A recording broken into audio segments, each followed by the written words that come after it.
Hi guys, it's Brianna. Tonight I'm going to show you how to make a empanada. If you don't know what an empanada is, it's a pastry with a meat and cheese filling, and it originates from Latin America. Right now I just have, you can see, I just have my meat cooking, and I'm going to cook it until it's brown. I seasoned my meat with onion powder,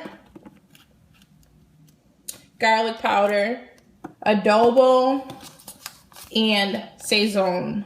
I've also used black pepper.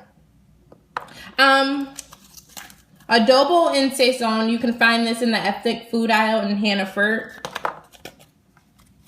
And I'm also going to use this. This is a tomato sauce, but I'm not going to put it into the sauce until it's cooked to brown. So I'm going to cook this up and I'll be right back. Hi guys, now I'm back. Right now at this point I've had my meat cooked, and I've also added tomato sauce and let that simmer for a bit. And now I'm going to go on to actually making the empanadas. I use these because it's much easier than making your own dough. It's just pre-cut dough that you can find in the ethnic food aisle in Hannaford, as well as the other seasonings. And at this point, I've also added cheese. I just use American cheese because that's what I prefer, but you're free to like whatever you like.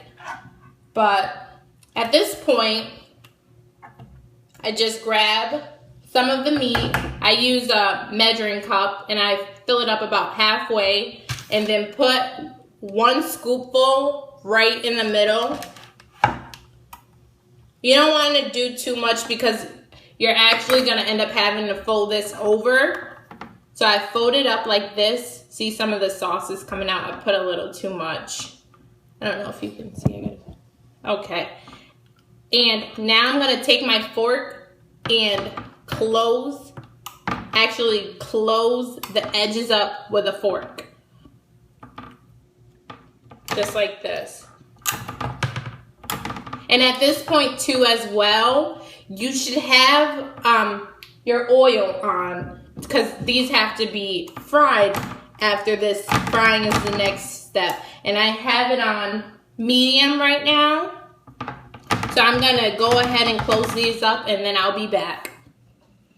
Okay, now we're at the next step. Once you've stuffed your empanadas, folded it over, and then closed it with your fork, this is about how it should look.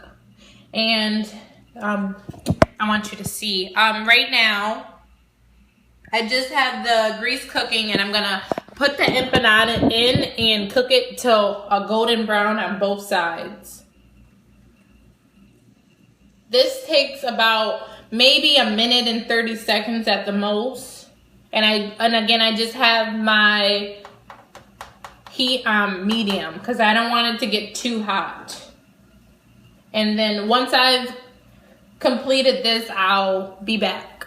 Let me show this. Okay, so now at this point, I've cooked up my empanada. Make sure it was golden on both sides. I've probably cooked it for maybe a minute and a half at the most on each side. And this will be the end result of your empanada if you do everything right. And I've also cut one in half just so you can see the filling in the middle. I really like empanadas. It's really easy to make, and it's very cheap to make. And oh, one other thing I forgot. Usually empanadas, they're also paired with a side dish of rice and beans. Hi, I just wanted to say last couple words regarding empanadas, of course. Tonight I know that I did a filling with meat and cheeses, but I want you to know that meat and cheese is not limited to empanada. They have a lot of different recipes. If you look on YouTube or you look on Google, they have a lot of different recipes that you can try at home for yourself if you're not into meats or cheeses. I've even seen a lot of empanadas with fruits and vegetables as well. A while ago, I actually myself, I'd had an empanada, and it had apples and a caramel filling, and it tastes very much like an apple pie. So, and even if you don't like frying it, you can also find recipes where it tell you how to bake an empanada instead of frying it, because I know a lot of people don't like greasy foods. But so I just hope that my video encourages a lot of you to go out and want to try making your own empanada, of course. But as far as that goes, I just want to say thank you for watching my video and have a great night.